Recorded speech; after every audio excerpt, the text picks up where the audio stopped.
ومالين تاريخي وبرشادة مسلمين مينيسوتا ay ku qorayaan baal dahab gorsheegtada waqtiga magaalada Minneapolis waxay sheegaysaa 8 iyo qadar 15 daqiiqo waxaan hadda la aadaamayaa salaada maghrib Allahu akbar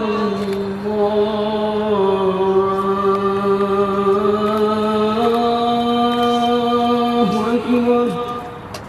aadaanka salaada waxa uu ka mid yahay astaamaha islaamku leeyahay wuxuuna qofka xilligaasi aadaamaya oo muslimiinta xasuusinaya in la joogo xilliga salaada kuwaasi oo sida ugu dhaqsiyaha badan u soo beegsada isla markaana u soo degdega masaajidka si ay u dukadaan salaada xilligaasi taagan qofka marka uu ku dhasho dal aan islaam ahayn waxa dhagihiisu ay maqlaan aadaanka salaada waana caadi in dadka banaanka maraya iyo kuwa jooga guryaha ay maqlaan aadaanka salaada balse arintaasi waxa isbedeshaa marka la yimaado wadamada qurbaha gaar ahaan dalalka reer galbeedka waa kuwan qaar kamid ah muslimiinta ku nool magaalada Minneapolis oo ku faraxsan markii ugu horeysay ee aadaanka salaada ay ka maqlaan masjidka banaankiisa. It was very emotional to first hear the adhan in Minneapolis in the first time, and I don't know what can I say. It's very hard. I felt like I'm home. I'm home. يعني ما أنت درين كنا سيدو يهي إلهي سبحانه وتعالى أن باقدر كره يعني تنوى نعمة شعائر مسلم ولا قد حديمي ميل مجتمع صومالي أي كحوق وين تهاي مقالة أن كحوق وين نمبر بدنا كلنا هاي وأن ما رت أكو بدنا هاي الحمد لله إله ما هاتو نقطة مات إله إسكاله إله سورتي قليا ما هذا إسكاله درين كيجا لما حسابي كرو أنا جو ما ركتي هل كتشوفنا الله أكبر أن مقلنا تكبير أن مقلنا الحمد لله إلهي بنكون مهدا إسكاله haddaba markii ugu horeysay ayaa masjidka Daarul Hijra ee ku yaala xaafadda Cedar ee magaalada Minneapolis inta lagu jiro bisha barakeysan ee Ramadaan aadaanka ay maqli doonaan dadka banaanka maraya duqa magaalada Minneapolis Jacob Frey oo arintani qayb weyn ka qaatay ayaa TV-ga Universal u sheegay sida tan The city Daarul Hijra and the organization CARE have been working together. maamulka magaalada Minneapolis hay'adda CARE iyo maamulka masjidka Daarul Hijra ayaa suurageliyay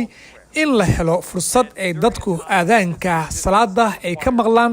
masaajidka banaankiisa maxay arintani uga dhigan tahay dadka muslimiinta ee ku nool dalka Mareykanka waa kan Sheekh Cabdiraxmaan Shariif oo imaamka masjidka Daarul Hijra ee ku yaala magaalada Minneapolis maanta xaqiiqatan waxay ka dhigan tahay maalin taariikhi weeye waa maalin Ilaahay subhanahu wa ta'ala uu nagu guuleysiyay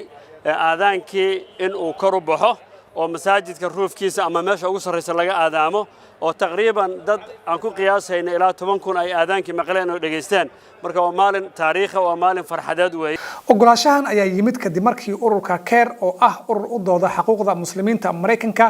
ay dadaal dheer u galeen sidii masaajidkaasi loogu ogolaan lahaa in codbaahiyaha xilliga aadaanka banaanka masjidka